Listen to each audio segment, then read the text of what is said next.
people that are afraid of criminal referrals right now, because you hear what they're saying. They're saying that right now that they are opposed to, violence against law enforcement, that they're opposed to all of these rights, yet you see what they've done from a policy perspective, and I think that it's quite the opposite. So look, I've been very vocal right now. We know for a fact that these riots are absolutely tied to an individual by the name of Neville Singham. We are actually issuing a letter from oversight with all the members asking for financials as well as him to come in and testify.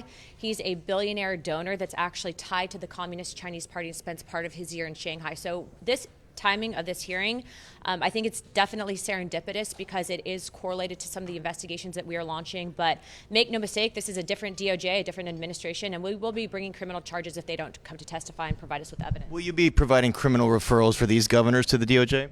What I can tell you is I personally would like to talk with them first before I do that. You guys saw what I did last time. I went through a line of questioning, but I do believe that some of these individuals, specifically with Tim Walz, he does have some significant ties to the Communist Chinese Party. You've seen that with all of his, actually when he was a school teacher, that they actually funded his trips. He's been there from everywhere, his own admission, 15 to 30 times. So look, I'm all for bipartisanship on securing the border. Barack Obama deported a lot of people, and he had the same positions that modern day Republicans have on immigration in regards to a strong stance on it. However, what we're seeing right now is exactly what happened in the summer of love that they call with the BLM riots, just a different ethnic class. They're using Hispanic Americans. A lot of these riders are actually being given Mexican flags. They're not actually Mexican. What I will tell you is we're not going to allow that to happen to our community. Look, I'm the first Mexican American woman elected to the House of Representatives from the state of Florida.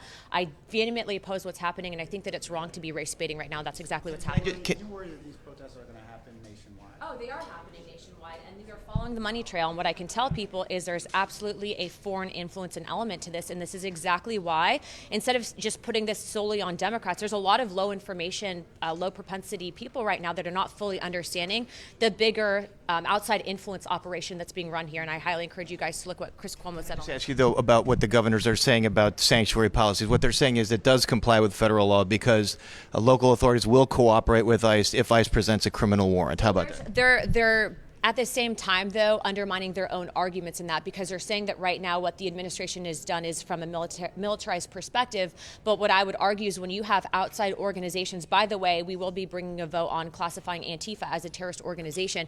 When you have these outside influence operations, these are not American citizens. These are foreign governments that are using bad actors, sometimes paid, in an effort to disrupt, destroy business, and actually cause civil unrest in this country. And so this is a very interesting time. Americans are not our enemy, but when you have people infiltrating our own government, using our own policies against us, and then you have elected officials that are being irresponsible in their own research as to who's funding these organizations.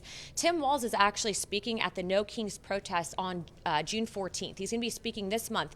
He's here to testify in front of us. Maybe he's being willfully ignorant in this, but maybe he's just ignoring the fact that there's a Chinese influence operation going on here. We're going to get to the bottom of it. Again, different Congress. This is not strongly worded letters. There will be punitive action if these people do not produce documentation. Can I get a sense of what you want to ask these governors, though, with respect to sanctuary policies? I'm not going to tell you because I want you to watch what I have to say. Thank you, guys.